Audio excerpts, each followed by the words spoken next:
loves to play with cars. That's his main thing. Surprisingly, he makes a lot of car sounds, enjoys playing outside, regular boy things. He's like a regular 2-year-old. Andrew's a remarkable little boy. He is otherwise normal with respect to his growth and development. He just hasn't been hearing for the first 2 years of his life. Around 11 or 12 months, a lot of people were saying that their son or daughters were doing this and saying that, and I realized that my son wasn't. So I kind of did some research online. At first, I thought it was autism, so I went to his physician first. She said he definitely didn't have that, so I told her that maybe he didn't hear me. Andrew has what we call auditory neuropathy spectrum disorder, which is a problem in which his inner ear actually works, but for one reason or another, the electrical signal from his inner ear to his brain gets confused. So we're just doing typical listening auditory therapy, where we're teaching Andrew how to do listening to sound, sound awareness, localization of sounds, detecting sounds.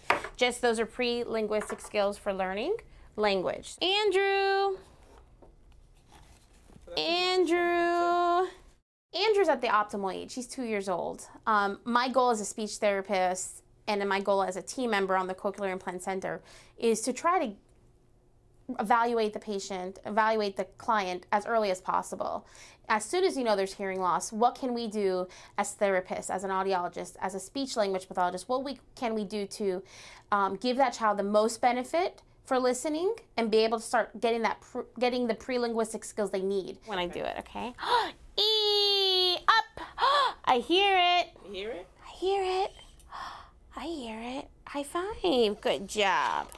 So as the coordinator of the Cochlear Implant Program here at Joe DiMaggio, my job, or the coordinator's job, is to arrange multiple appointments between different subspecialties involved in the pre-evaluation process of a child who is a candidate to receive a cochlear implant. Children who are candidates for cochlear implants are either very young children, less than 2 years of age, who are profoundly deaf, who have essentially no usable hearing, or to older children who have severe to profound hearing loss, who aren't getting benefit from normal hearing aids. After we fit him with conventional treatment option, we watch to see if a patient makes appropriate strides, hearing milestones and speech and language milestones, and determine progress with what's available. And Andrew, we've watched over 4 or 5 months, and he has not made any progress in sound awareness, detection, localization. He has made no progress in speech and language, and these are some of the factors that drive the indications for cochlear implantation. As a pediatric social worker working with the cochlear implant program, my goals are basically to help the parents and the families with the process. So the first thing is I want to make sure that they have a way to get here, so they have transportation.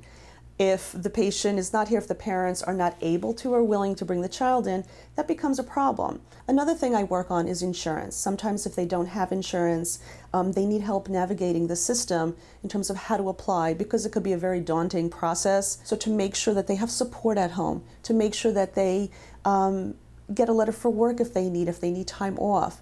Obtaining the best outcomes for children with cochlear implants requires a team, and it requires a lot of resources.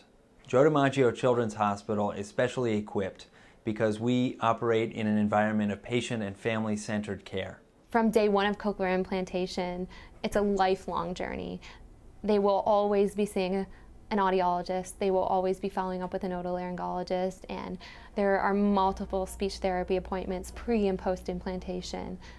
So the parents have to really be committed to giving their child that access in order for it to be successful. When Jillian first told me about it, my first answer was no. When we said cochlear implant, you wanted to run as fast as you could. I'm scared of surgery myself, so it's like when she told me that for my son, I'm like, no, like no way.